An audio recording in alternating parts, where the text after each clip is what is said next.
Aldwin, hindi naman ako galit.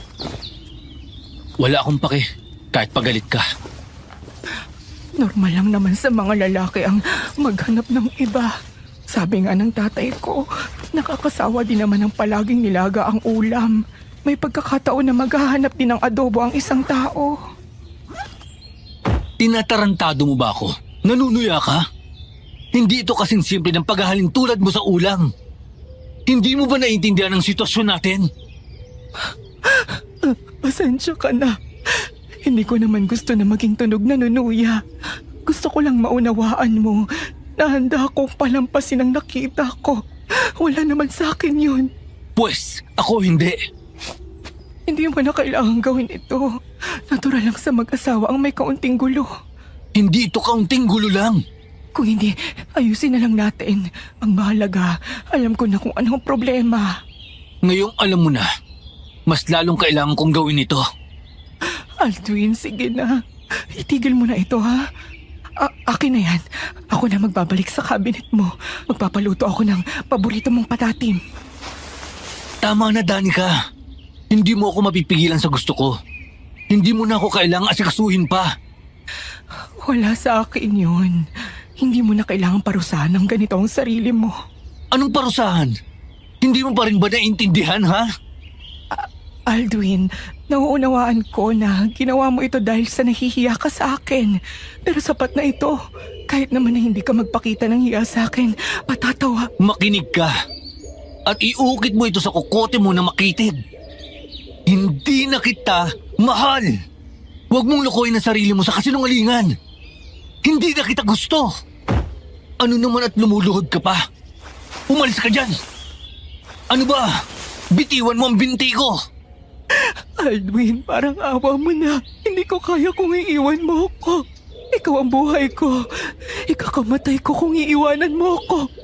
Matututunan mo din tanggapin ang lahat. Bitaw sabi. Huwag mong hintayin na magkasakitan pa tayo. Ayaw kita pisikalin. Hindi! Ayoko! Mapapatay mo ako pero hindi ako bibitaw. Pinag-isa tayo ng Diyos.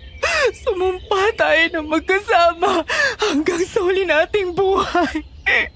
Hindi kita bibitawan at susukuan. Makinig ka. Wala nang pag-asa pa ang samahan na ito. Palayain mo na ako. Kahit pagawin mong busabos ang sarili mo, wala na ni katitingmang pagmamahal dito sa puso ko. Para sa'yo. Maawa ka sa'yo. Huwag mong hiyain ang sarili mo. Aldwin, utang na loob. Huwag mo akong iwan, Aldwin. Aalis na ako. Aldwin! Aldwin, dito ka lang! Aldwin! Aldwin, dito ka lang! Huwag mo akong iwan! Alam mong hindi ito makakatulong sa kanino man. Pakialalayan mo na lang ang ate mo, Rendel. Hindi ka aalis dito! Dito ka lang! Ate, tama na. Hayaan mo na siya. Rendel, pigilan mo siya! Sige na! Sabihin mo kay Aldwin hindi tayo galit sa kanya! Sige na! Ate, wala ka nang magagawa. Hindi! Hindi totoo yan! Aldwin! Aldwin, bumalik ka!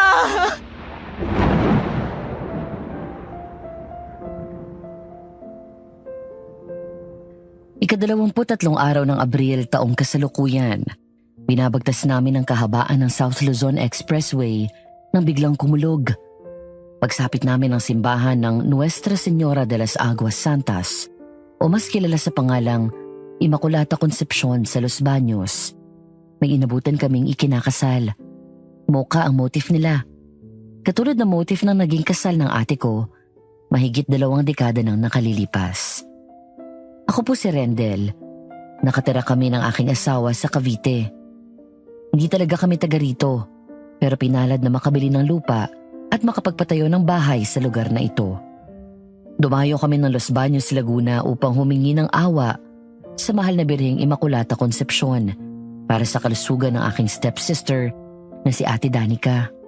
May nakapagsabi kasi sa amin na mapaghimala ang naturang simbahan. Kasalukuyang nasa mental si ate sa Mandaluyong.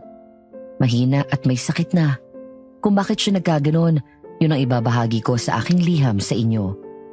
Dear Aswang Diaries at Madam Venus, ito ang kwento ng ate kong albularya na may kinalaman sa aswang.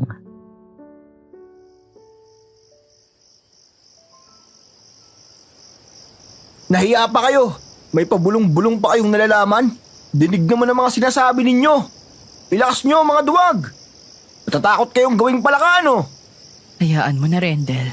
Baka mapaaway ka lang. Ano? Kukuha-kuha ng asawang mas bata kaya iniwan? Hoy! Ikinasal naman! Kayo ba? Hindi ba't ang tatandaan nyo na? Gumagarutoy pa kayo dyan sa bagets na nagtitinda ng penoy balot sa kanto? Rendel, tama na. Pabayaan mo na sila. Totoo namang iniwan na ako ni Aldwin. Hayaan, ang kakapal ng mga muka. Kapag kailangan nila ng gagamot sa kanila, laging ikaw. Kasi hindi ka naniningil ng mahal. Kadalasan pa, wala man lang pasalamat. Ni 5 duling hindi ka maabutan. Bawal sa espiritual ang magpabayad ng sobra. Sapat lang dapat. Para lang sa gratis na maghintulay tayo sa mga espiritu at elemento. Sa pagtulong sa mga nangangailangan ng gabay at lunas sa mga karamdaman. Malalampasan ko din ito. Walang hindi makakaya ang dasal. Alam kong stepbrother mo lang ako. At mas bata ako sa'yo ng 13 taon. Ilang beses mo na ding sinabi na hayaan na lang kita. Pero ate, hindi ko magawa. Okay ka lang ba talaga? Magiging okay din ako. Makikita mo.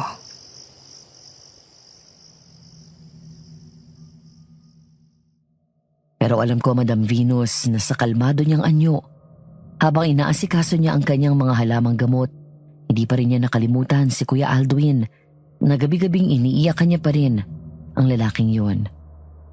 Alam ko dahil maging ako man, hanggang sa mga oras na yon, hindi pa rin mawala ang nararamdaman kong pagmamahal para sa babaeng aking itinatangi. Kahit pa inahas niya ang asawa ng ate ko.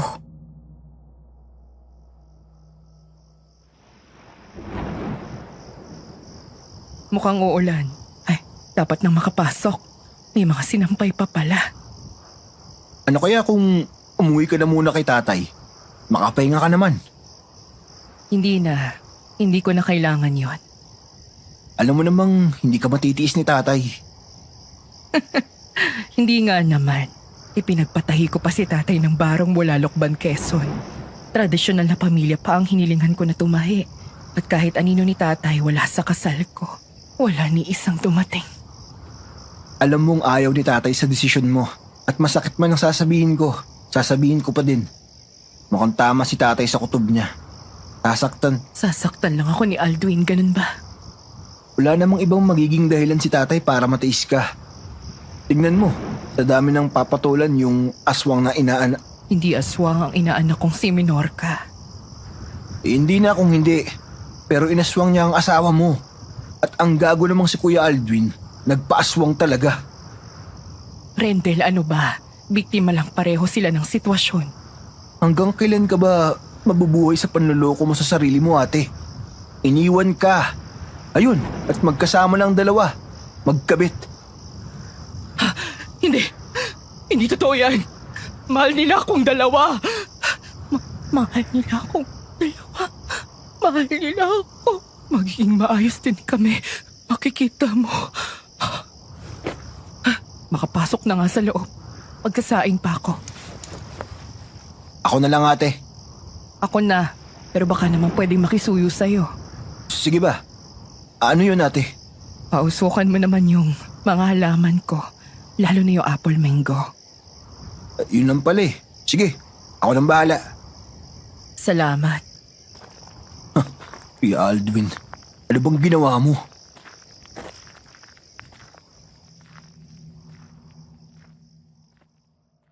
Pagsapit ng gabi, bumuhos ang malakas na ulan. Habang isa-isa kong sinarhan ang mga bintana, nakarinig ako ng mahinang kaluskos sa kwartong matagal na naming hindi binubuksan. Matatakotin ako, Madam Venus. Kahit anak ako ng albularyo, ang lakas ng takot ko sa multo. Pexman po. Mas nanaisin ko pa na makakita ng aswang araw-araw kaysa bulagain ako ng multo. Buti ang aswang may pisikal na katawan na pwedeng masaktan.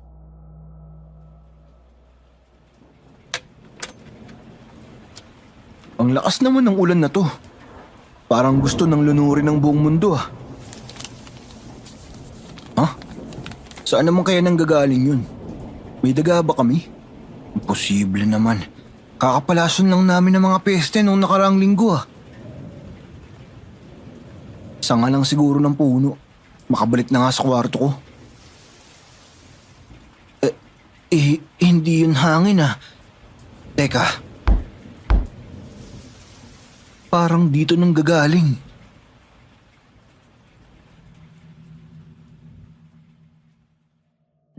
Lumaki ako na naniniwala sa mga kakaiba. Pero iba ang takot ko sa multo. Kaya walang tigil ang kabog ng dibdib ko habang sinusundan ko ang pinanggalingan ng mga kaluskos. Padalas sa panalangin na wala sanang multo. Kundi talagang lipad ang ulirat ko. Sabi nila, matakot ka na sa buhay. Pero ang multo kaya po na sumanib. Habang papalapit ako ng kwarto, nadagdagan ng maliliit na ingay. Hanggang sa...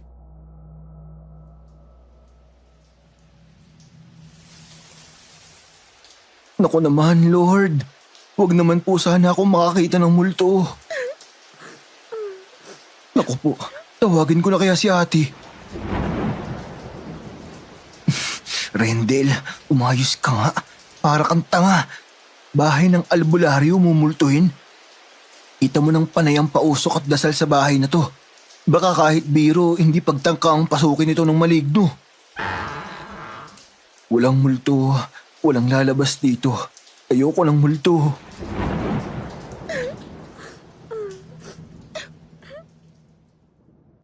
Ang tumambad sa akin ay hindi multo. Pero isang senaryo na hindi ko kailanman gustong makita. Si ate, nakasalampak sa sahig sa gitna ng mga bukas na album. Panay ang impit na pag-iyak. Sinong kapatid na lalaki ang gugustuhin na makitang umiiyak ang ate nila dahil lang sa asawa nito? Lahat ng takot na naramdaman ko biglang lumipad sa kung saan. Gusto ko lang, huwag nang umiyak si ate.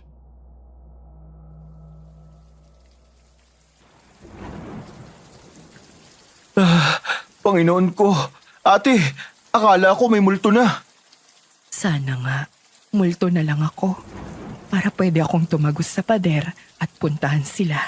Sa ganong paraan, magkakasama na kami. Hindi yun nakakatawa, ate. Ano bang dahilan at nandyan ka sa sahig? Baka sikmurain ka. Umuulan pa naman, oh. Tinignan ko lang ang mga larawan ng araw ng kasal namin ni Aldwin. Ang saya-saya nating lahat nun. Pati si Minorca kasama pa natin. Ngayon, bumalik na siya doon sa bahay nila. Kumain na kaya ang batang yun? Ate, ano ba? Inagawan ka ng asawa.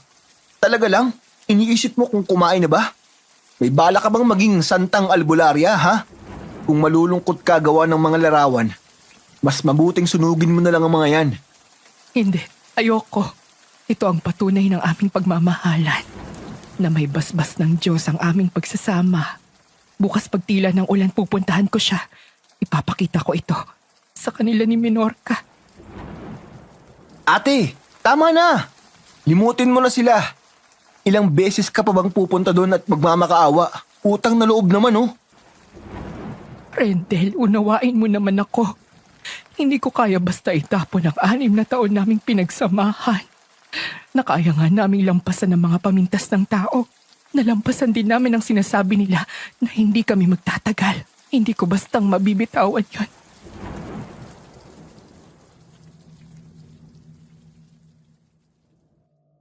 Habang nakatingin ako kay ate, naalala ko kung paano nila nilabanan ni Aldwin ang mga bulungan ng tao tungkol sa kanilang pagsasama. May ilan pa na nagpustahan na hindi raw tatagal kahit 1 taon ang pagsasama ng dalawa. May iba na cradle snatcher ang tawag kay ate. Sa mga humahanga, isang testamento sa kanila ang kasal ni na ate. May December man sila, pero going strong, sopla ang mga namimintas.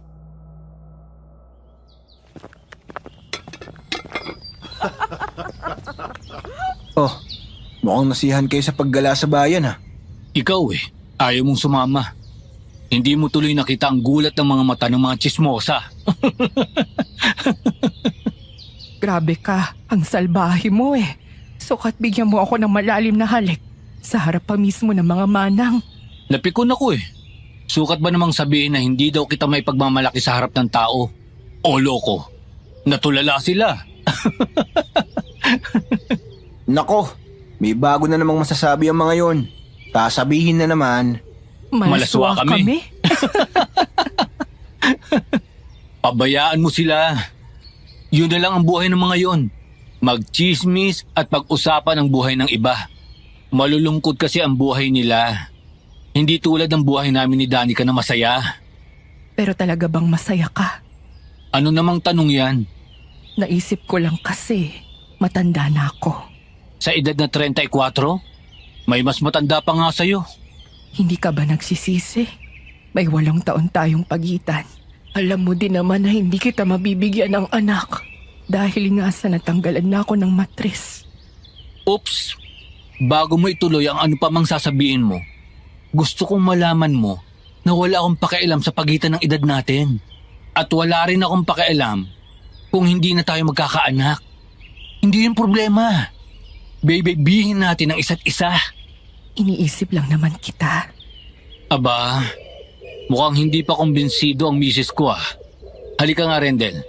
Tulungan mo akong ilabas ang kama namin. Aanhin mo naman. Ilalagay ko doon sa gitna ng plaza. Doon natin gawin ang aktibidades natin sa gabi.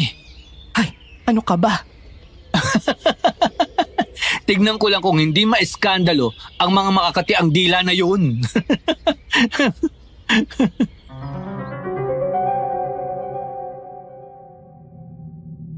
Larawan ng hindi magibang pagsasama ang dalawa. Sa loob ng 6 na taon, naging maayos at masaya ang pagsasama nila. Isang babae lang ang naging dahilan ng pagkawasak ng pagsasama na yon. Isang babae na agad kumuha ng aking atensyon at inalagaan ko sa aking puso. Siya na hindi ko akalain na makakagawa ng masama.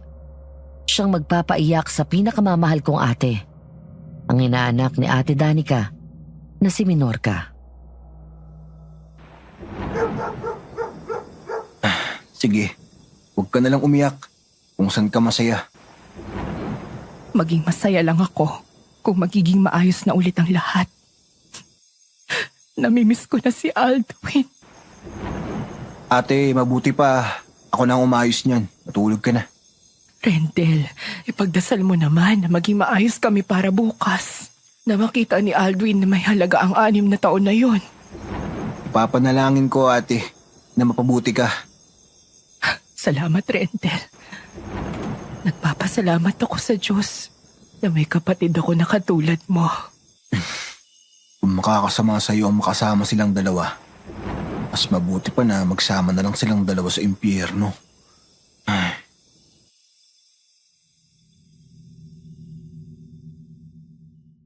Kinabukasan maaga kaming kumilos ni ate. Nagpasama muna siya sa bayan. Ang sabi niya, ibibili niya ng prutas at ilang pangunahing pangangailangan si Minorca. Inis man ako, hindi ko natiis si ate. Sino pang sasama sa kanya kung hindi ako? Sinabi niya rin na binulungan siya ng kanyang mga gabay na baka sakaling magkita silang tatlo sa plaza kung maaga siyang pupunta doon. At hindi nga siya nagkamali.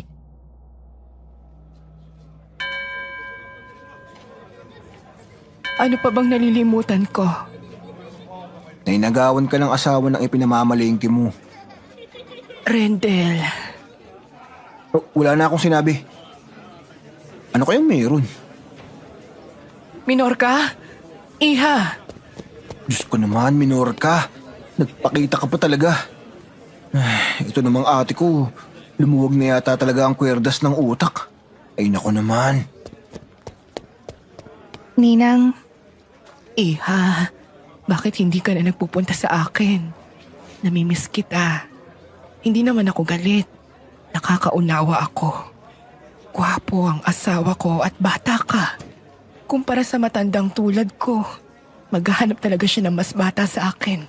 ano po kasi? Bago pa tayo maging lalong laman ng usapan, baka gusto niyong pumili ng lugar kung saan tayo hindi kita ng tao. Hindi na. Pauwi na din naman ako. Kahit saglit lang, Neng. Makamusta lang kita. Kayo ba ni Aldwin? Kumakain ba kayo ng mabuti? sabihin mo sa kanya, umuwi na sa akin. Kahit ikaw, pwede ka pa din sa bahay. Hindi po kasi. Danica, bitiwan mo si Minorca. Aldwin, sa wakas nagkita din tayo. Namiss kita. Kayo ni... Sinabi ko ng bitiwan mo si Minorca. Mahirap bang intindihin yun, ha? Kaya Aldwin, ano bang problema mo? Kinakamusta lang ni Ate Danica si Minorca. Huwag ka nang magalit, Rendel. Naiintindihan ko si Aldwin. Nag-aalala lang siya. Aldwin, hindi ko naman sasaktan si Minorca. Sa mata ng Diyos, anak ko siya. Dahil ninang niya ako. May magulang bang nananakit ng anak? Talaga lang, Danica? Totoo ba yan? Gusto mo bang bigyan kita ng trophy para sa Best Actress Award? Gago ka din ano? Matapos kang mga bit, ikaw pa tong matapang. Burahan kaya kita ng mukhang siraulo ka.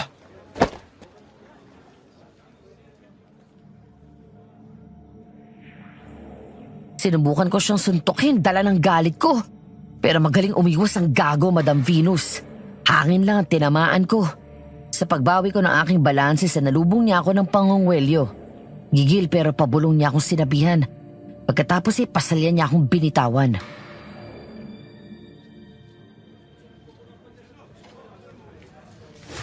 Rendel, kung ako sa'yo, aakayin ko na yung ate mo pa uwi. Bago magwating-wating ang paningin ko. Tayo na, Minorca. Pero dapat kayo ang mag-usap ni Ninang. Ano bang... Tayo na sabi, bago pa maging drama ang sitwasyon. Ninang! Anong kaartihan na naman yan? Kung may nagawa ako na hindi mo nagustuhan o may ikinagalit ka man, Aldwin, humihingi ako ng tawad. Kung may di ka man nagustuhan sa akin, babaguhin ko. Yung bayad ba sa panggagamot? Gagawin kong 500 sa pagpapatingin. Aalis na ako. Minorca! Utang na loob, Aldwin, kausapin mo ko. Saan ba ako nagkamali? Saan ba ako nagkulang? Bakit ang inaanak ko pa? Ano bang meron siya na wala ako? Bigyan mo ng kahihiyan ang sarili mo, Danica. Nasagot na kita noon. Yun pa din ang sagot ko ngayon. Bumalik ka na. Kahit pamambabae ka o mag-uwi ka ng babae sa bahay, hindi ako magrereklamo. Gusto mo kahit si Minorca pa? Alam ko naman na. Iuwi mo ng ate mo, Rendel.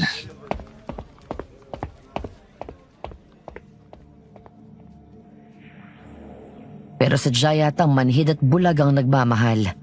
Kahit pahiniyaan niya si Kuya Aldwin, humabol pa rin si ate. Tigmak ng luha ang mukha niya habang tinatanong ang siraulong lalaking yun. Di alintana ni ate na pinapanood na siya ng mga tao.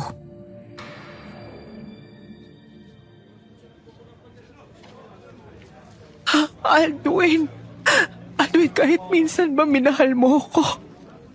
Kahit kaunti, nagkaroon ba ako ng halaga? Yung samahan nating dalawa, ang 6 na taon na yun, wala bang saysay sa'yo? Danica, nagkakaroon lang ng saysay ang isang samahan kung yun ay itinatag sa katotohanan at katapatan. Pero sa pagitan nating dalawa, meron bang ganon? Anong sinasabi mo? Sana matutunan mo ng mahalin ang sarili mo. At sana matutunan mo na ang tunay na kahalagahan ng pagmamahal.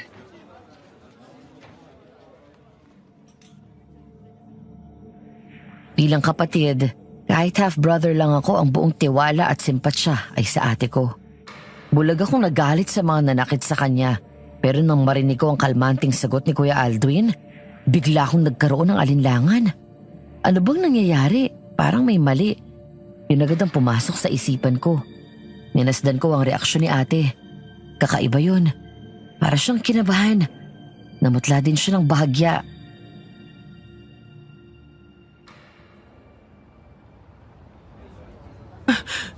Hindi kita maintindihan. Ang pagmamahal, matiisin. May magandang loob. Hindi ito mapag-imbot. Hindi mainggitin. Hindi nagyayabang. Hindi mapagmataas. Hindi ito nanghihiya. Hindi ito sakim. Hindi magagalitin, hindi manunumbat. Ang pagmamahal, hindi natutuwa sa kasamaan at palaging sa katotohanan lang. Aldwin, bakit? Ang pagmamahal ay mula sa Diyos at nilalang tayo ng Diyos. Palagi mong tandaan yan. Ano nga bang turo mo sa akin? Kung ano ang pinakawalan mo, 3 patong ang balik nito sa'yo. Hindi ko yan naririnig mula sa'yo. Oo. Hindi ako ang dapat magsalita nito, hindi ba? Ako pa lang to. Ipinapanalangin ko ang iyong kaligtasan, Danica. At huwag na sanang mag-cross ang landas natin. Isinusumpa ko ang araw na ikinaksala ko sa'yo. Rendel, Ate, iuwi mo na ako. Ngayon na. Ayoko nang magtagal pa dito.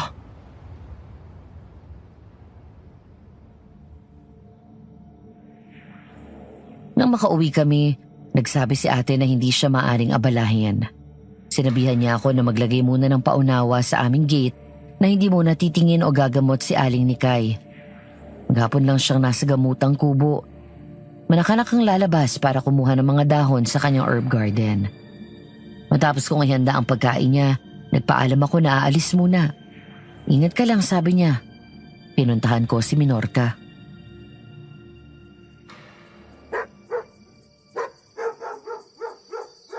nako, Rendel. Ano ba itong ginagawa mo? Makakaya mo bang pigilan ang sarili mo na hindi undayan ng suntok si Aldwin kapag nakita mo dito? Bahala na nga. Sandali. Rendel? Anong ginagawa mo dito? Hindi ba sinabi ko na sa'yo na huwag kang pupunta dito ng papalubog na ang araw? Alam ko. Pero teka, papasukin mo na muna ako.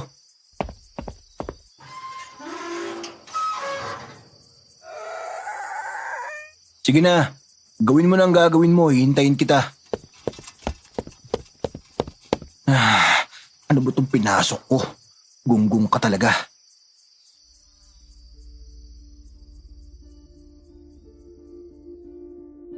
Alam ko ang lihim ni Minorca. Isa siyang aswang. Mga buhay na hayop lang ang kinakain niya. Hayaan niyong ibalik ko kayo 6 na taong nakalipas bago ang lahat ng gulong ito.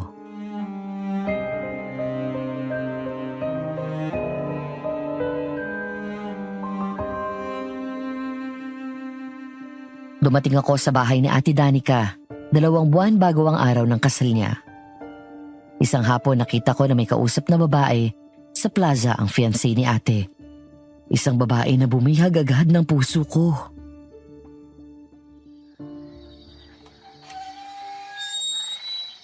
Aasahan kita doon. Hindi ako dadalaw, Aldwin. Pasensya ka na. Kahit ito man lang, magawa mo para sa akin. Para masabi ko sa sarili ko na talagang inayawan mo na ako. Aldwin, Kung hindi ka dadalo, iisipin ko na hindi mo ako kayang makitang mapunta sa iba. Na may pagtingin ka pa din sa akin. Na may pag-asa pa sa atin. umalis ka na. Hihintayin kita. Kapag hindi kita nakita, uurong ako sa kasal. Babalik ako sa'yo. Sinabi ko na nga sa'yo, tapos na ang lahat sa atin. Huwag mong saktan ng ninang ko. Kahit hindi ko inaral ang libro ng tatay ko, isusumpa kita. 10 ng sunod na henerasyon mo kapag pinaiyak mo si Ninang Danica. Kung ganun, pumunta ka. Patunayan mo sa akin na wala ka na talagang pagmamahal sa akin.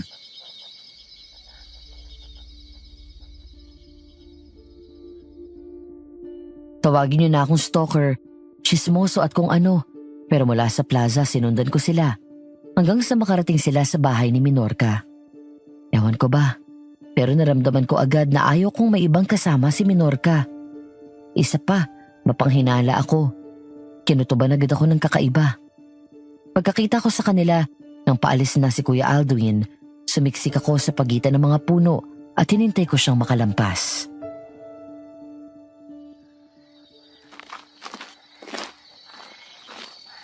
nakaalis na ang kumag.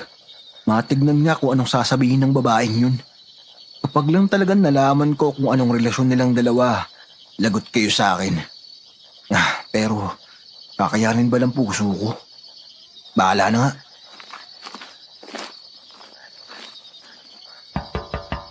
Tao po! Ha? Walang aso. Wala ding nasagot. Baka naman hindi ako naririnig.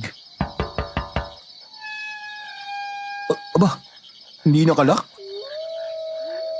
Grabing aso naman yun. Makaalulong akala mo may kung anong impakto sa paligid. Ibang klase din naman ang bahay na to. Tataas naman ng bakod. Ayos din sa firewall ha. Hindi man dadamay ng kapitbahay kapag nasunugan. Tao po! Naku po, may aso yata dito. Teka, kailangan ko ng patpat. Ayun!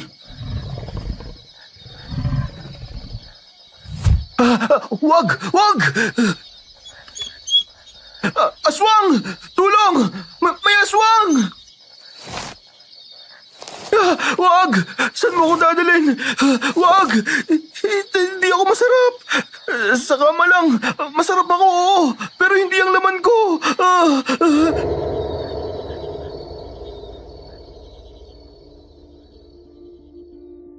Isang babaeng hubad na may magulong itim na buhok na parang buhok ng mais ang nipis ng bawat hibla ang kumubabaw sa akin.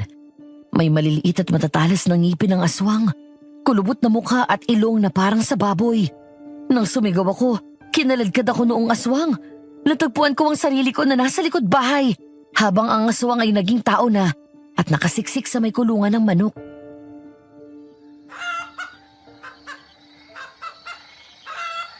Bertie, sorry. Pasensya ka na. Ikaw naman ang kinain ko ngayon. Kung kaya ko lang pigilan ang sarili ko, ginawa ko na. Damit! Magdamit ka! Huwag kang tumingin. Bastos! Manyak! Teka lang naman. Hindi makatarungan na paratangan mo ko na manyak ako. Ikaw tong humigit sa akin. Aswang! Shh! Huwag ka maingay. Parang awa mo na. Huwag mo kong isusumpong. Hindi ako kumakain ng tao. Mga hayop lang. Alis! Damit! Dibdib! Miss! Ha? Parang awa mo na, miss. Umalis ka sa pagkakakubabaw sa akin. Magdamit ka! Kanina pa nakiskis ang dibdib mo sa akin eh. Baka ako ang maging aswang kapag nagising ang halimaw ko. Ay, sorry. Ay, damit? Saan ko nga ba nailagay yun? Isuot mo na muna ang polo ko.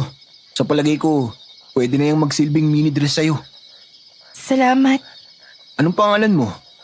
Alam kong may ugnayan kayo ni Kuya Aldwin. At alam kong ninang mo si Ate Danica.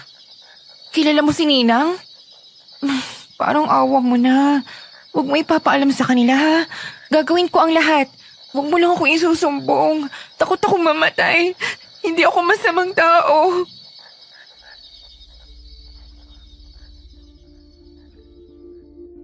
Bente-uno ako noon at isa po akong anime fan. At nanonood din ako ng hindi pambatang anime. Sa mga palabas na hindi pambata, ilang babae na ang napahamak sa linyang gagawin ko ang lahat. Napailing na lang ako sa kagaguhan ko nang maalala ko yun. Babaeng hubad na may ganoong linyahan. Kung isa akong karakter sa pangmatandang anime, baka kung saan na humantong ang lahat. Buti at hindi.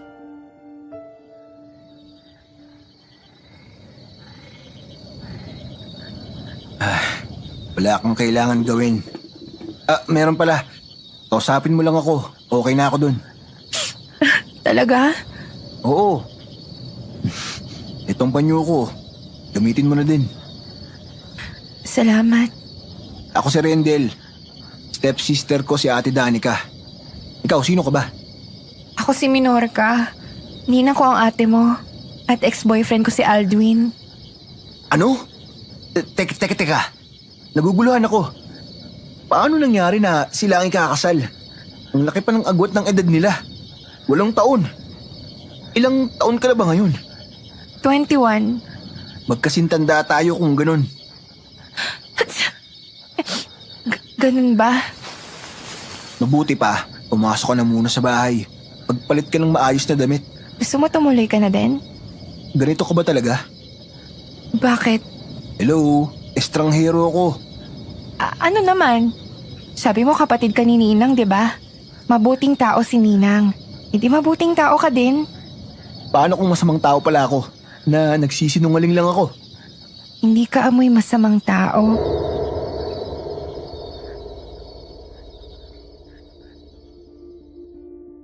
Alam niyo po ba yung pakiramdam na gusto kong sampalin ang sarili ko? Dahil nang sabihin niya ang mga salitang yon, unti-unting may nagigising sa akin. Bakat ang bawat detalye ng katawan niya sa polo ko na kulay puti. At sa bawat galaw niya, sensual ang dating nun sa akin. Kaya naman nung bumahing siya, ginawa ko ng dahilan yon para magbihis na siya.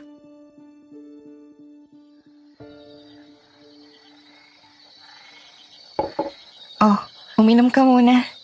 Siya nga pala, saka ko na ibabalik yung polo mo. Lalaban ko muna. Sana ngayon na ibalik. Kahit wag na, maaabala pa kita. Hindi, bilang pasasalamat ko na din. Sige, Yung tungkol sa pagiging aswang ko. gusto kong malaman. Bakit at paano? Albularyo si Ate Danica. Bakit hindi ka lumapit sa kanya? Ayoko mapahamak si Ninang. Paano mapahamak? Unti-unti kong binabasa ang libro ng tatay ko. Isa siyang magaling na manggagamot noong nabubuhay pa. Pero nang tangkain ni tatay na alisin ang pagkaaswang ko, unti-unti siyang nanghina at hanggang sa mamatay. Alisin? Ayon sa tatay ko, isang masamang tao ang sumumpa sa nanay ko. Habang nasa sinupupunan ako, isinumpa ako ng maging aswang. Gumawa ng ritual ang tatay ko at sinubukan yung alisin. Ganun ba? Sa huling hininga ni tatay, humingi siya ng tawad sa akin.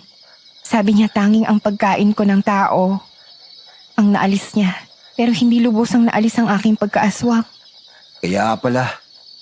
Kapag nagugutom ako, hayop lang ang tanging nais kong kainin.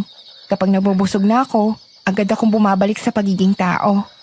Isa pa, mga uri lang ng ibon ang kaya kong kainin. Ilalapit kita kay ate. Lahi kami ng magagaling na albularyo at albularya. Pati ikaw? Hindi. Kolorum ako eh. Kolorum?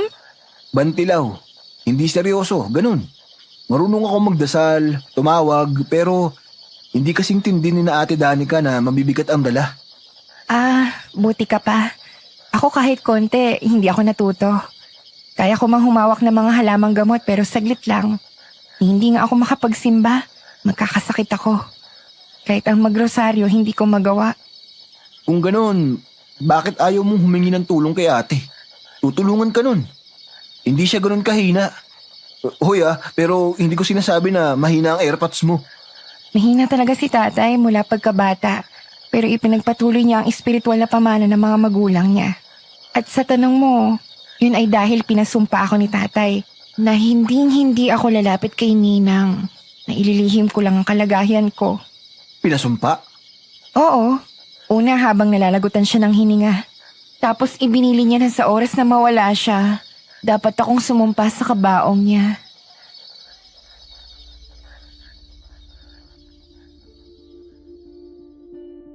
Ang pagsumpa sa kabaong ng namatay ay mas mabigat pa sa pagsumpa at pangangako sa taon paalis. Noong mga sandaling yon, isang palaisipan sa akin kung bakit ipinagawa yon ng tatay ni Minorca. Bagay na wala akong kaalam-alam, nababago sa pananaw ko sa buhay ang katotohanan kapag nalaman ko. Pero mamaya pa yon. Sa ngayon, ang tungkol kay Minorca muna.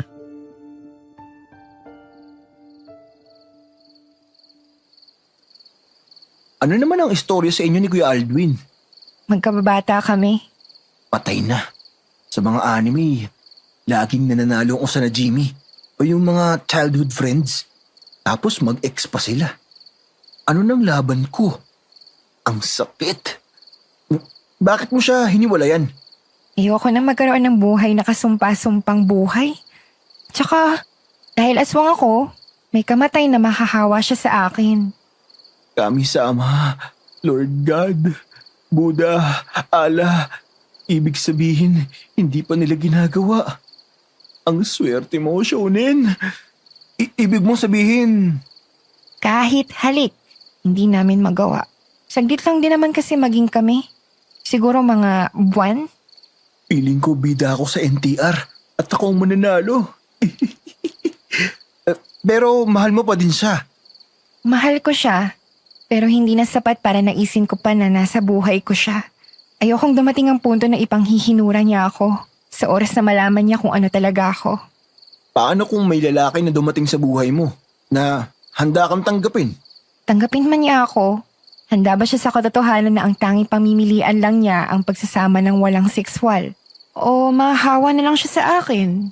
Sabihin na natin na ganun nga. Sa mga nobela at istorya lang ang mayroong ganun. Paano kung mayroon? Idagdag ko na din ang lalaking handang hanapan ka ng lunas. Baka ako na mismo ang magtali sa kanya sa akin.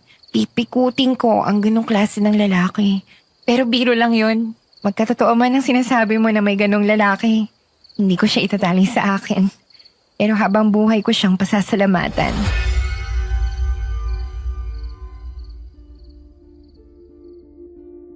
Sa ganong paraan kami nagkakilala at naging close kami, Madam Venus.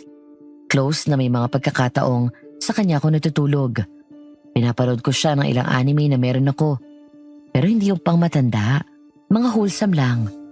Uso ang VCD noon at opo, isa akong pirata. Namimili ako sa Quiapo. Ang babaw din ang luha niya hanggang sa dumating ang kasal ni na ate. Ayaw niyang dumalo pero hinikayat ko siya.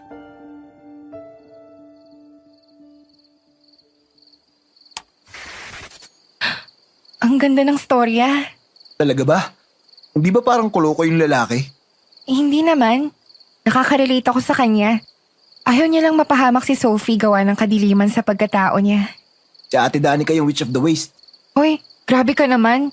Hindi no, susumbong kita kay Ninang. Oy, wag! Baka gawin akong palakaan nun. Alam ba ni Ninang na natutulog ka dito? Mamaya, mabigla na naman yun. Kagaya nung nalaman niya na magkakilala na tayo. Hindi. Ang totoo niyan, ang palusot ko, sa kabarkada ako natutulog o kaya ay kinatatay. Sa bagay, tama na ilihim na lang natin. Nag-aalala ka sa mararamdaman ni Kuya Aldwin? Hindi ako bulag at manhid para sabihin hindi. Ayokong mabanggit pa ako sa bahay ninyo. Alam kong umaasa pa din si Aldwin. Pero naging sila na ni Ninang. Kaya tama na yun. Umattend ka sa kasal. Ano? Ayoko nga. Bakit? Dahil umaasa ka pa din na magkakabalikan kayo? At baka sumigaw ka bigla ng itigil ang kasal? Hindi. Sa totoo lang, hindi na ganun katindi ang sakit. Natanggap ko na hindi kami para sa isa't isa. Pero, paano kung pagmula ng gulo yung presensya ko?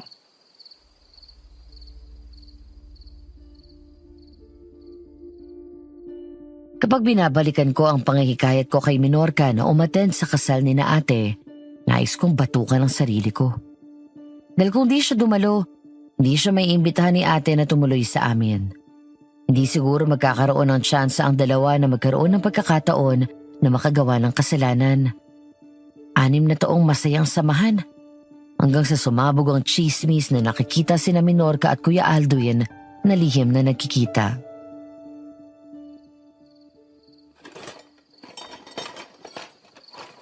Kanina, muntikan ko nang gawing palakas si Aling Shoneng. Bakit? Ang gagang yon. At ipinagkalat na aswang daw itong inaanak ko. Hayop na yon. Sorry po. Teka, ikukuha kita ng bagong kutsara. Talaga? Dati pa yun ah. Oo, salbahing yon. Mula nung magpakita itong si Minorca sa plaza. Noong araw ng kasal natin. Abay, kumakalat na ang chismis na yon. Palibhasa hindi naglalabas ang batang ito eh. Porket hindi na lumalabas, ate, aswang na. Ay, Rendel, ibang tao sa probinsya. Lahat na lang pag-uusapan. Lumalabas naman po ako, Ninang. Kapag po nandito ko sa inyo, nakakalabas po ako. Minsan po sinasamahan po ako ni Ninong. Isa pa yan, kumakalat sa mga alingas-ngas na kinakalantari daw nitong ninong mo. Po, naku po hindi po. Wala pong ganun, Ninang. Ako pa ba maniniwala sa ganon? Ay, lintik na yan ah. Sabi ko nga, baka naman pinagbibintangan kayo. Dahil noon ba kayo close? Bago pa ako niligawan nitong Aldwin. Huwag na lang patulan. Pero nakakapag-alala din yung mga ilang sinasabi nila. Darating ang araw na mababalita ako bilang albularyang iniwan ng asawa para kumabit sa aswang. Mga impaktang yon. Pasakitin mo nga ang tiyan, Ninang. Huy, masama yun. Ay nako iha, kung para sa'yo, puputulan ko pa talaga ng dila ang mga yon. Ninang, wag. Sabi po ni tatay, masama po ang manakit gamit ang espiritual nang dahil lang po sa personal na galit. Ang tatay mo, ubod ng bait yon. Sayang at maaga siyang umalis. Parang nagseselos yata ako. Mwah! Wag. Alam mo namang ikaw lang ang mahal ko. O siya, tapusin na natin ang pagkain natin.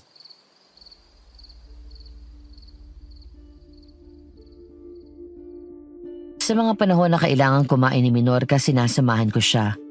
Paano namang hindi? Ilang minuto lang niyang lalapain ng hayop, tapos ilang oras na niyang iiyakan. Kaya tinutulungan ko din siyang ilibing ang mga yon. Sa tuwing gagawin namin yon, feeling main character ako dahil kaming dalawa lang ang nakakaalam ng lihim niya.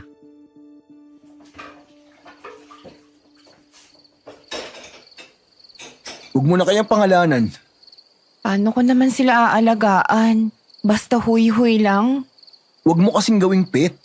May pet ba na nilalapa? Anong kakainin ko? Bumili ka ng malalaki. Sabi ni tatay, wag ko daw gagawin yun eh. Mahahalata ako. May mga alingas-ngas din naman. Kita mo ang chismis, aswang ka daw. Kung magkulong na lang kaya ulit ako sa bahay namin ni tatay. Bakit mo gagawin yun? Nagsimula lang naman ang lahat ng chismis nang magpakita ako sa simbahan. Yun ang iniisip ko eh. Sinong ogag bang nagpapakalat ng chismis? Dahil kung pagbibintangan ka, dapat isang diwata ang nagpakita sa simbahan. Bumabanat ka na naman ha? Baka lang lumusot. Ito naman.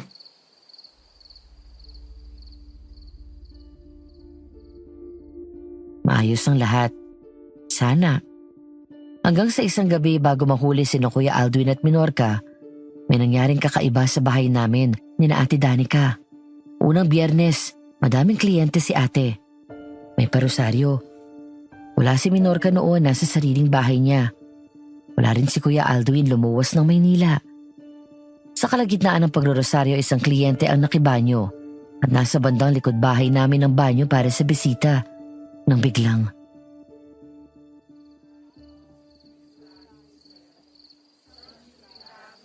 Makikibanyo po kayo? Doon po sa likuran. Tumbukin nyo lang po ang daan na yan. Pagdating sa dulo, nasa bandang kaliwa na po ang banyo. Saan ang punta ni Aling Luna? Gusto nang magbanyo. Kanina pa daw puputok ang pantog niya. Ako, si Aling Luna yun ah. Aling Luna! Inong ko po! Aswang!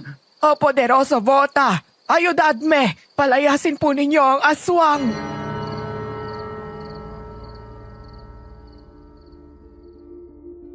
dahil sa nangyari, hinabol ng mga tao ang aswang.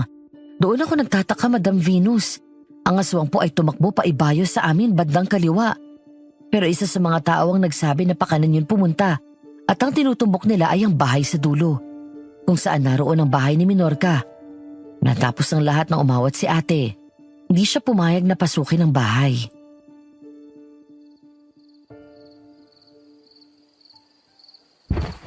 Ano kayang nakain naman ng mga yon?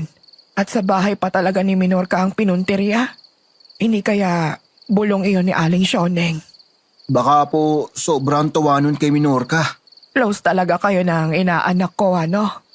Gusto ko siya, ate. Hindi naman nakakapagtaka. Mabait na bata yon. Gusto ko siya bilang babae, ate. Ganun ba?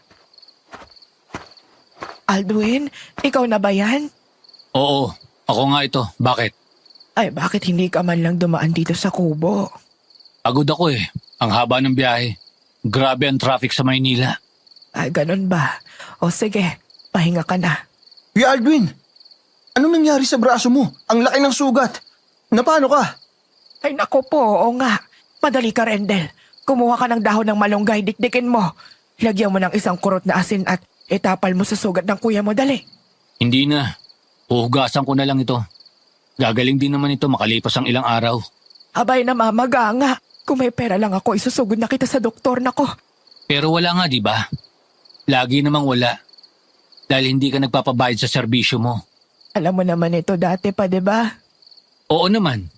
Ang hindi ko alam ay ang paggamit mo sa personal na pera ng bahay para gastusin sa mga kliyente mo. Ikaw na ang napagod. Ikaw pa ang napeperahan.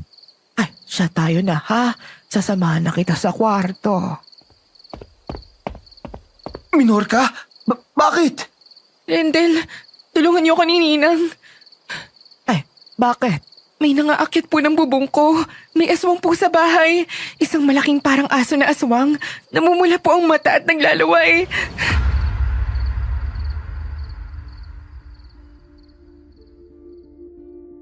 Yun ang itsura ng umatake kay Aling Luna na aswang. Talaga palang sa bahay ni Minorca nagpunta. Pero bakit? Sa awa ni ate kay Minorca, doon na niya ito pinatulog sa bahay.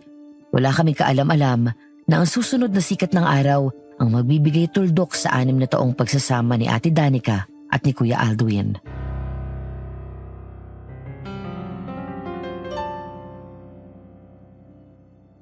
Umaga. Maaga kaming nagising lahat, katulad ng nakagawian namin.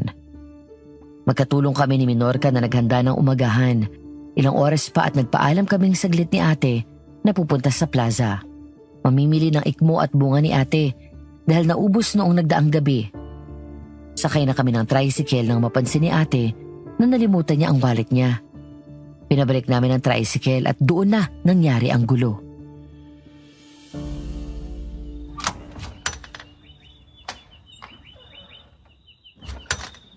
Ate, nakakalimot ka na. Senior moments ah. Ay, puro ka katarantaduhan. Minorca! Aldwin! Baka nasa kwarto si Kuya Aldwin. Oo nga. O sige, pupuntahan ko na lang para makuha ko na din ang wallet ko.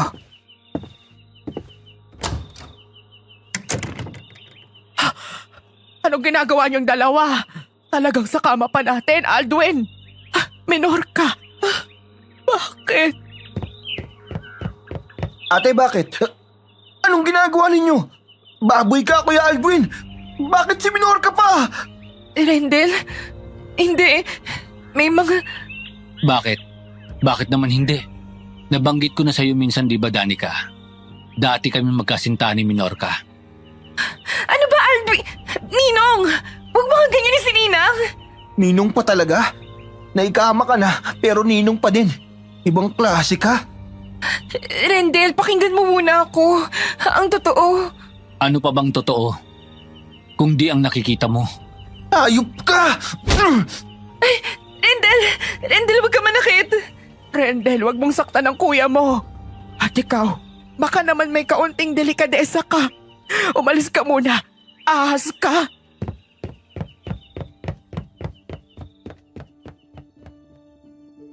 Pagkatapos noon ay nag-alsabalutan na si Kuya Aldwin. Kumalat ang balita na ang albularya ay iniwan ng asawa niya para kumapit sa aswang. At balik na tayo sa kasalukuyan. Nakaupo ako malapit sa may likod bahay ni na Minorca. Hinihintay siya na matapos kumain. Kung bakit ako nandito, ewan ko. Siguro naghahanap ako ng sagot. O baka gusto ko lang siyang makita dahil nangungulila ako sa kanya.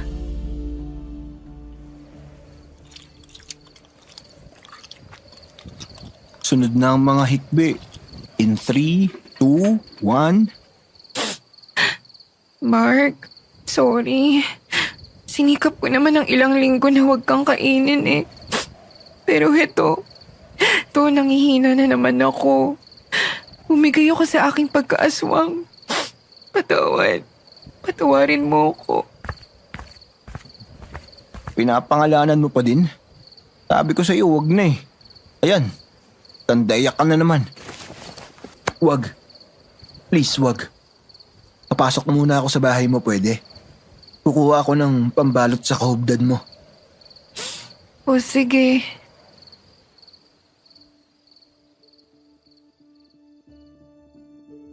Pagpasok ko sa bahay niya, ganun pa din ang ayos noon. Ang huling VCD na pinanood namin naroon pa rin. Walang bakas na may lalaking nakikituloy doon. Nagtaka ko, anong ibig sabihin nun? Nang balikan ko siya, nakatalong ko pa rin siya. At hindi yun nakatulong sa katinoan ko, Madam Venus. Sabihin niyo na po na bad ako, pero nag-init talaga ako. Paglapit ko sa kanya, inalikan ko siya.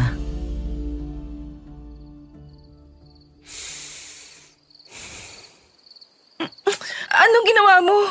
Baka mahawa ka sa akin. Hindi ako naniniwala na may nangyari sa inyo ni Kuya Aldwin. Hindi ka marunong humalik eh. Kasi first kiss ko yun. Pero hindi na yun mahalaga. Ano ba yung sinasabi mo? Sira ulo ka ba ha? Bakit mo ginawa yun? First kiss? Totoo? Ako ang una? Nakikinig ka ba? Ano nangyayari sa'yo? Kaya na, puntahan natin si Ninang. Luluhod ako basta gamutin ka lang niya. Una ako. Ako ang una. Woo! Ay, bakit ka nananampal? Sorry kasi hindi kita kasi makausap ng matino eh. Ay, ano ba? Seryoso ito. Paano kung mahawa ka sa akin? Hindi ko mapapatawad ang sarili ko. Sabi mo, dalawa lang ang pamimilian ng magkakagusto sa'yo, di ba? Ang walang sexual o ang mahawa. Handa ako mahawa. Basta makasama lang kita. Pero huwag ka mag-alala. Hindi lang naman katawan mo ang habol ko. Ano? Nasisiraan ka na ba ng bait ha? Hindi ito ang buhay na para sa'yo. Tama ka, hindi nga ito. Kung hindi kita makakasama, hindi nga ito para sa akin. Minor ka, mahal kita. Noon pa. Unang kita ko pa lang sa'yo, nahulog na ang loob ko sa'yo eh.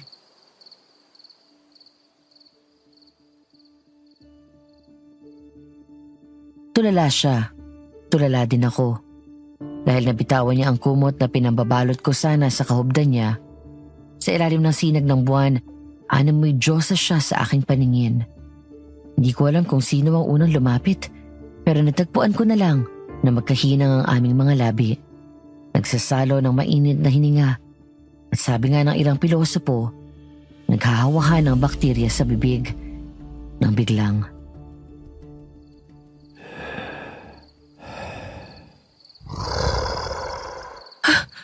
Aswang? Oo, malapit na akong maging aswang. Gusto na kitang kainin dito.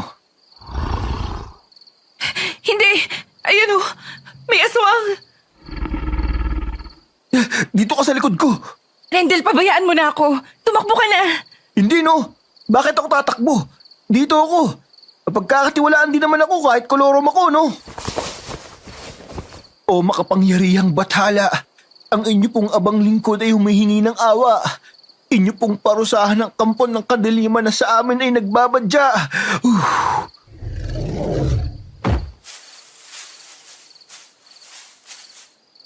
Anong ginawa mo?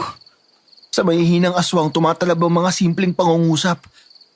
Ang laman ng papel na siyang binuga ko sa aswang ay apog. Galing yun sa basket ni tatay. Nagbaon ako ng ilang dukot.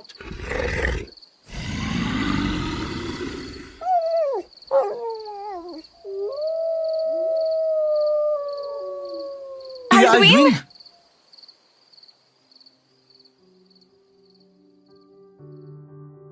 Hindi ko alam kung ano magiging reaksyon ko. Aswang si Kuya Aldwin? Ibig sabihin ba nun? Ay aswang na si Ate Danica? Aswang na albularya? Paano pa niya nahawakan ng mga halamang gamot? Isa lang ang sagot. Ang makausap ng matino si Kuya Aldwin.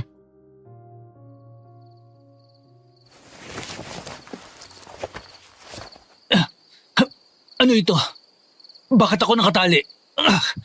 Minor ka. Rendel, anong ibig sabihin nito? Wala kang pamimilian. Kailangan mong sabihin sa akin ang totoo. Kung di, gigilitan kita ng liig. Kailan ka pa aswang? Hinawaan mo ba si ate ng pagkaaswang mo? Ako pa talaga? Ayos ka lang? Kasabay mo akong kumain. Nilalantakan ko pa ang bawang. Kung ganun, paano ka naging aswang? 3 buwang nakalilipas. Kasabay ng pagkawala ng gayuman ng ate mo sa akin. Naging aswang ako. Ano? Gusto mo yatang patay na kita ngayon din eh. Ang ate mo, ang may gawa ng lahat ng ito. Maging ang pagiging aswang mo, Minorca. Paanong... Naging mahina ako. Kung sana inalam ko kung bakit mo ko hiniwalayan. At sana, hindi ako naghanap ng aalo sa puso kong sugatan. Hindi sana nangyari ang lahat ng ito. Pagpaliwanag ka! Nanggigigil ako sa'yo! Kung may dapat kang kagalitan, yung impact ang ate mo na ilang dekada nang nangwawalang hiya ng mga tao. At para sabihin ko sa'yo, hindi ako ang unang asawa ng ate mo.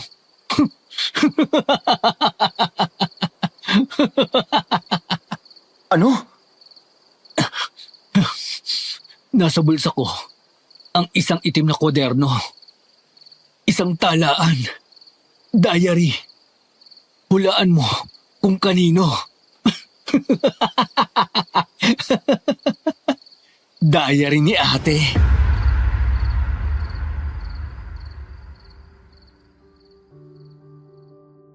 Parang sasabog ang ulo ko sa nalaman ko. Panay din ang iyak ni Minorca sa nalaman niya. Magkakaibigan sina Ate Danica at ang nanay at tatay ni Minorca. Malaki ang gusto ni Ate Danica sa tatay ni Minorca, pero ang pinili nito ay ang nanay niya. Dala ng galit ay isinumpa ni Ate Danica ang sanggol na si Minorca. Wala pa lang sa sinapupunan, isinumpa niya ito na maging aswang.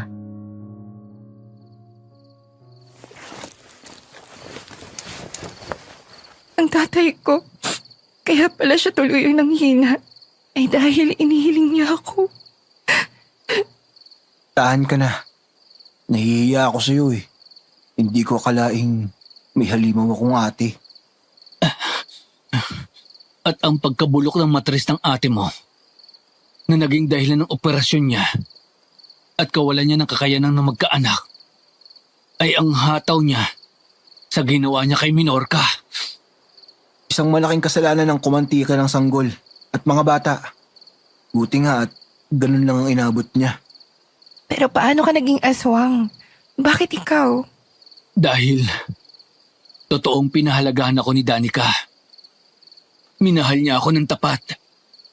At dahil sinumpa niya ang sanggol na pinakamamahal ng magulang mo, nangyari ang masakit na ganti. Ang balik ng sumpa. Aldwin, paano ka na? Ano na mangyayari sa'yo niyan? Ano pa? Di aswang. Ganun na lang. Ngayon, nauunawaan ko na bakit mo ko hiniwalayan. Sinabi mo din na sa isang babaeng hindi anak ng albularyo ako magkakagusto. Pero pinatos ko ang ninang mo. May binanggit kang gayuma. Anong ibig mong sabihin doon? Nandyan sa diary ng ate mo. Ginamitan niya ako ng ritual na pinauusukan sa sinaing ang larawan ng tao na nais mong gayumahin. Kinakabitan yon ng as-is at tinatawag ang buong pangalan tuwing lulubog ang araw. Para hindi ako maalis sa isipan ni Aldwin dahil unang kita ko pa lang doon sa lalaking kasama ng peke kong inaanak. Ano? Diyos na mahabagin. Anong ginawa mo, Ate Danica? Oo, hindi niya inaanak si Minorca. Hindi yun sinabi ng ama mo sa'yo dahil natatakot siya. Nasaktan ka ni Danica gamit ang espiritual na... Kima, sobra-sobrang kasalanan niya. Ginamitan ka niya ng orasyon tuwing hapon. Tinira ka pa niya ng hima. Bakit niya nagawa to? Galit, selos, paghihigante, at baling uri ng pagmamahal. Isang pagmamahal na walang patnubay ng may kapal.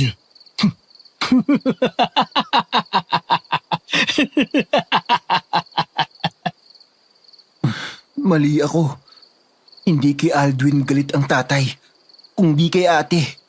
Alam ni tatay na hindi totoong pagmamahal ang namamagitan sa kanila, kung hindi gayuma. At sinikap ni tatay na mapigilan si ate, pero hindi nakinig sa kanya. Ako din. Akala ko talaga Sa akin galit ang airpods nyo. Natakot din ako na baka kulamin ako ng tatay nyo. Pero anong totoong nangyari nung umaga na yun? Bakit ka nakakubabaw kay Minorca? At bakit hawak mo din ng pang-ibabang panloob niya? Ganito kasi yon.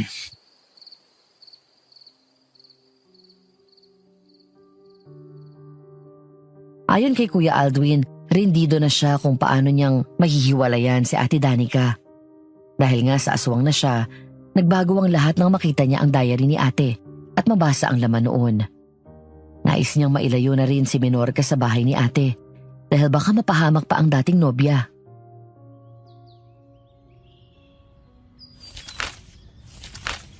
Hayop! Napaka-demonyo mong babae ka! Demonyo! Naglilinis po ako ng mga muebles nang marinig kong may sumisigaw. May problema po ba, Ninong? Aldwin. Tawagin mo akong Aldwin. Katulad dati. Alam mong hindi yun tama. Ninang ko ang asawa mo. Dapat lang kitang igalang. Kung ganon, inaanak, baka pwedeng hilutin mo sa batok si Ninong. Parang masakit eh. Saan ba? Dito o dito? O nasa may parting likod mo? Yan. Diyan. Ang sarap mo pa din magmasahe. Parang magic. Dito ba? Parang ang tigas nga ng batok mo. Anong ginagawa mo? Wag! Umalis ka! Naririnig ko na si Ninang. Umalis ka na sa ibabaw ko! Pasensya ka na, Minorca. Ito lang talagang naiisip kong paraan. Kamuhian mo na lang ako. Wag!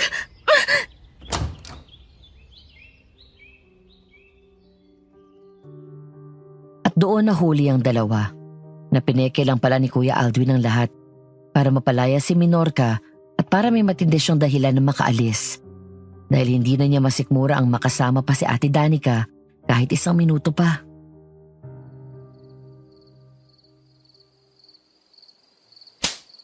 Minorca, bakit mo sinampal si Aldwin?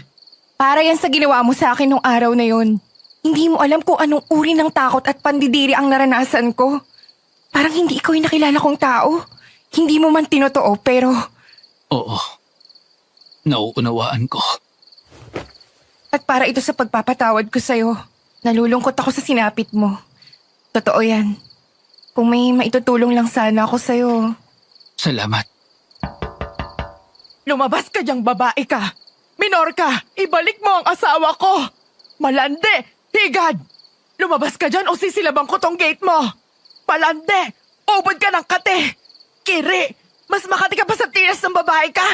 Ibalik mo ang asawa ko! Sumugod na siya. Aharapin ko siya. Sasamahan kita. Haharap na din ako.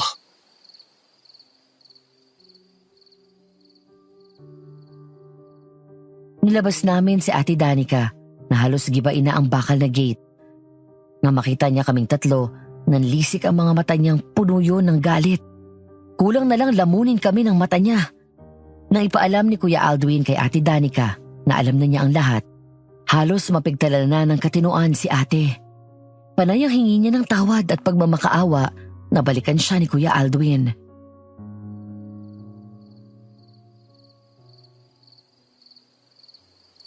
Gagamutin kita. Pangako. Ibabalik kita sa dati. Bumalik ka lang sa akin, ha? Sige na. Tulad ng dati. Tayong dalawa. Yung mahal natin ang isa't isa.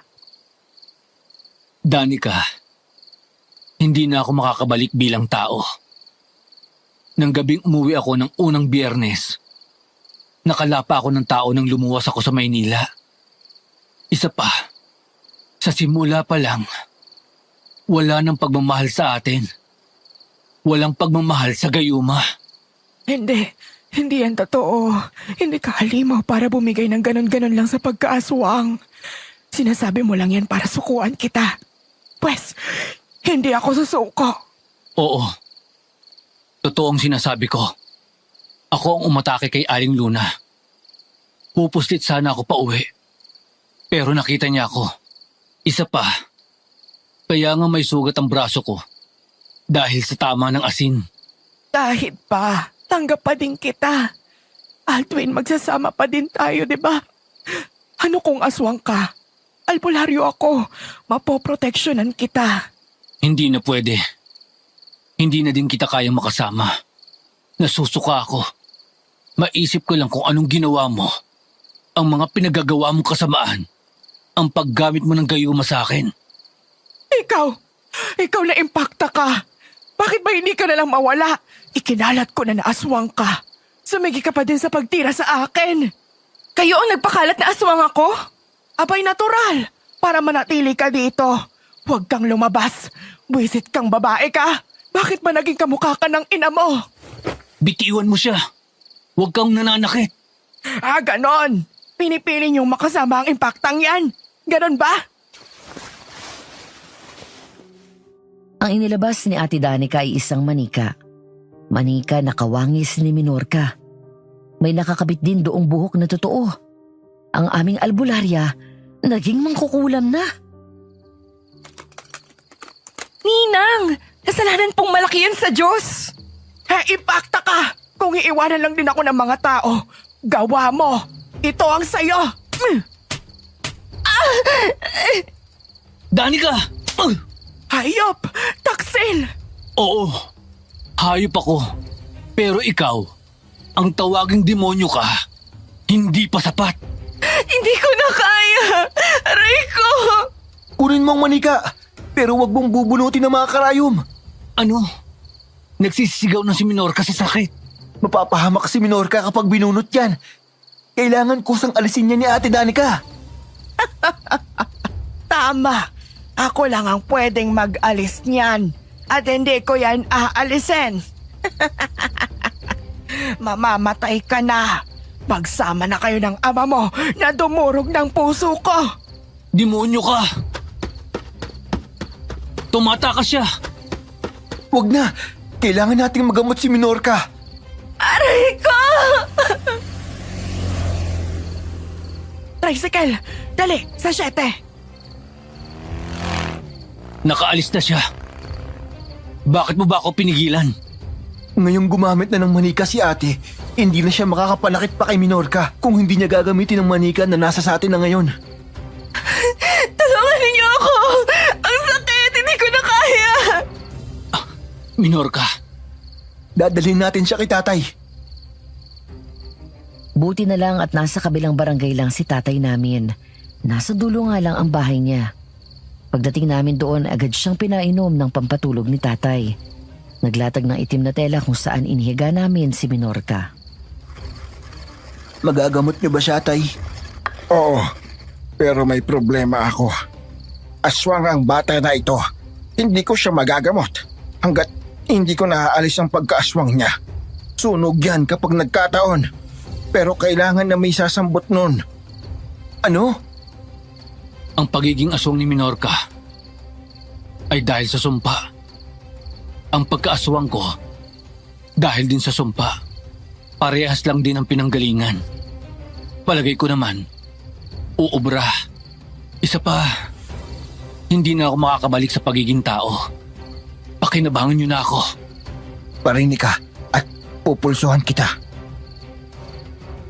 Ayon sa tatay namin, tama ang sapantahan ni Kuya Alduin. Agad na naganda si tatay sa gagawin niya. Pero nagbabala siya kay Kuya Alduin. Pwede niya ikamatay ang mangyayari. Isang matapang na, handa po ako lang, ang sagot niya. Sigurado ka ba dito? Oo, tama na ito sa akin. Ito ang aking huling serbisyo kay Minorca. Bayad ko sa panloob niya na sinira ko. Gago. Rendel, pakialagaan mo siya ha. Ito naman, parang desidido ka nang mamatay ah. Huwag ganyan.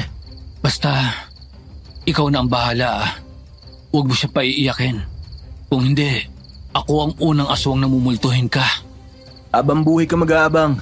Dahil kahit kulubot na kami, palagi ko siyang pangingitiin. Nang tawagin siya ni tatay, walang bakas ng takot sa mukha na lumapit si Kuya Alduin.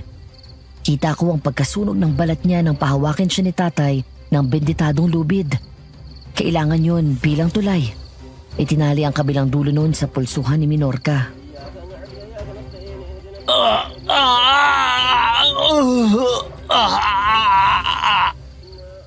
Ngayon na, Aldwin! Tawagin mo ang buong pangalan ni Minorca ng 3 ulit at pabalikin mo siya sa liwanag di Bathala. Minorca! Lisanin mo ang dilim! Magbalik ka sa liwanag ni Bathala! Anong... Aldwin? Hindi! Masaya ako na sa huling pagkakataon, bago ako pumanaw, muli kong narinig na tinawag mo ko sa aking pangalan. Aldwin, wag! Tapos na. Naalis na ang sumpa ng aswang sa iyo, Iha. At sa iyo, Aldwin, nawa ay maawa sa iyo ang mga espiritu, elemento at engkanto na nakarinig sa akin at nakasaksi ng nangyari. Gabayan ka nila sa iyong paglalakbay.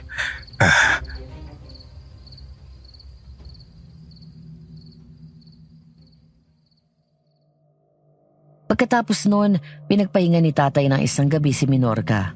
Pinagsuot siya ng pula upang makontra ang masamang dala ng manika ni Ate Danica. Panayang hingi ng tawad ni tatay kay Minorca. Iyang-hiya siya sa mga nagawang masama ni ate. Nang matapos ang gamutan, sinabi ni tatay na masama ang magiging epekto noon kay ate. Pero hindi niya sinabi sa amin kung gaano kalala.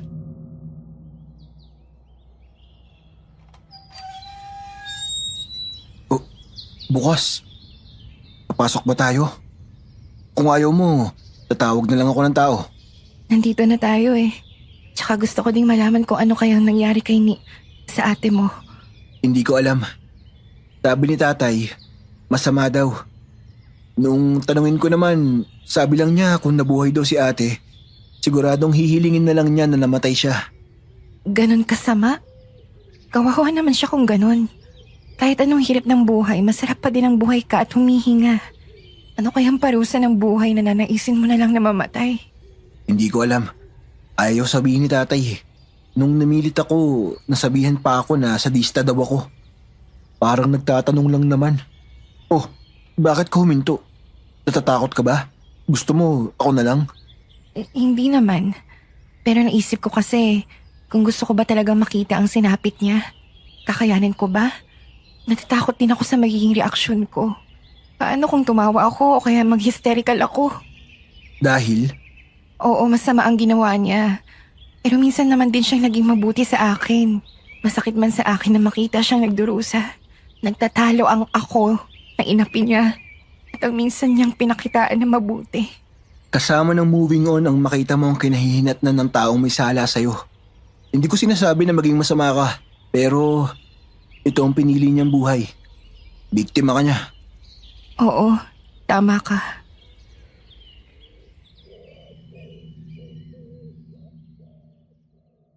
Magkahawak kamay naming pinasok ang bahay.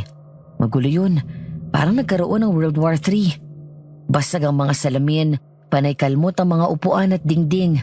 Naghalo na ang panghi, baho ng dumi ng tao at panis na pagkain. Sa di kalayuan, nakarinig kami ng kumakanta. Pahinto-hinto. Iba-iba ang tono. Kakanta, tapos biglang tulala. Biglang huhuni, pagkatapos biglang sisigaw. Kilala namin ang boses na yun. Nagkatinginan kami, puno ng kaba.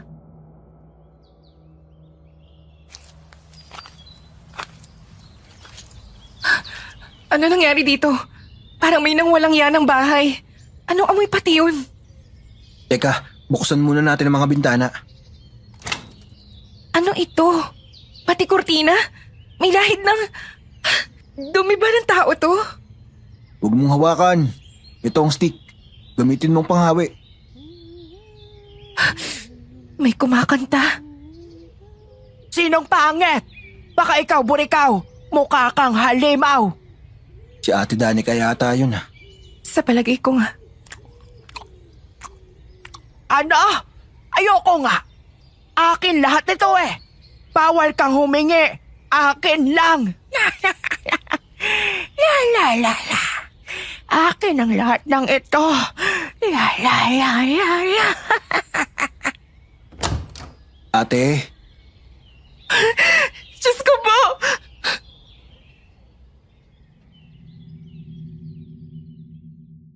Kung nakakasuka na para sa inyo ang bahay na puno ng dumi ng tao na parang sinadyang ipagbatuhan, mas malala ang inabot namin sa back garden ng bahay ni Ate Danica.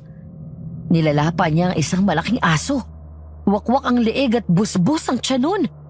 Mga stuffed toys na wasak-wasak din ang parting tiyan ng kausap niya. Nilagyan din niya ng bitukan ng aso ang mga yun.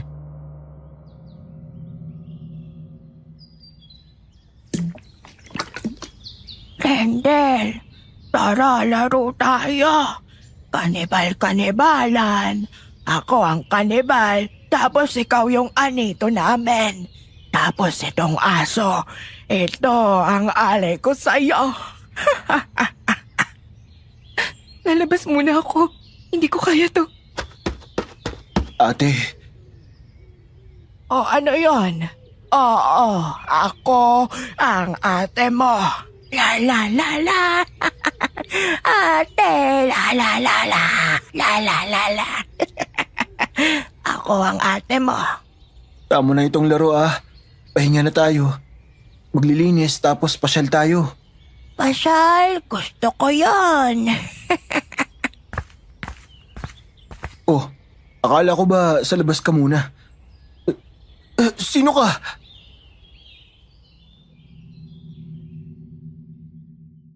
Ang inakala kong si Minorca ay naging isang mama na halos kasing tanda ni ate sa pisikal na anyo.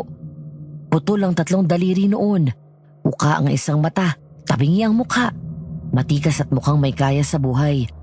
Base sa suot na damit ang sapatos, maging ang ayos ng buhok ng lalaki, ay nagsasabing may pera ako. Walang kibo siyang nakamasid lang kay Ate Danica hanggang sa napatingin ito sa kanya.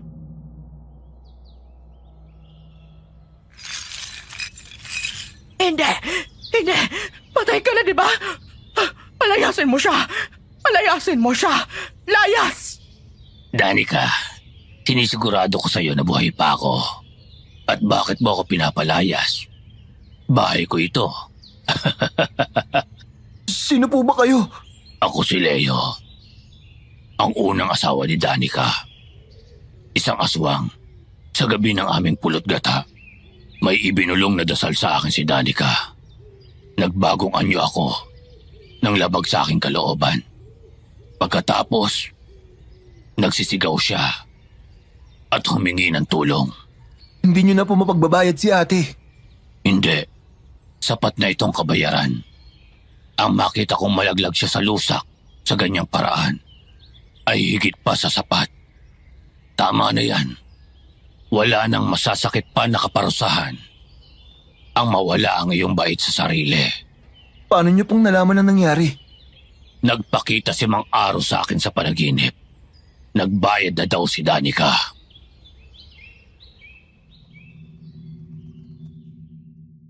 Matapos nang naging usapan namin ng naging asawa ni Ate Danica, umalis na rin siya. Si Ate Danica naman ay aming dinala kay tatay, pero wala nang lunas kay ate. Siningil talaga siya ng mahal ng kasalanan niya. Nagdesisyon kami na dalhin na lang siya sa isang pasilidad sa Mandaluyong. Umaasang gagaling din siya balang araw, o baka doon na lang siya hanggang sa wakas.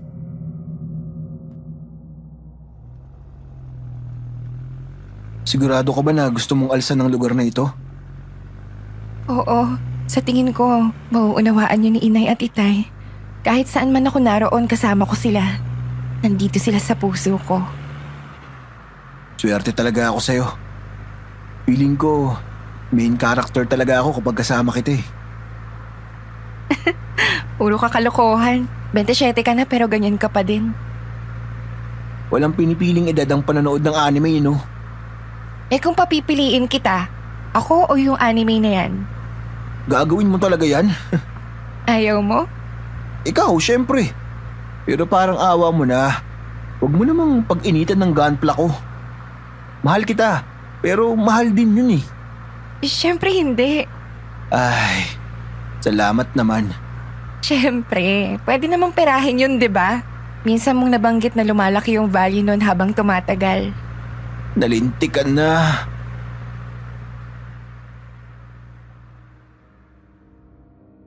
Sa kasamaang palad, nasa Mandaluyong pa rin si Ate Danica.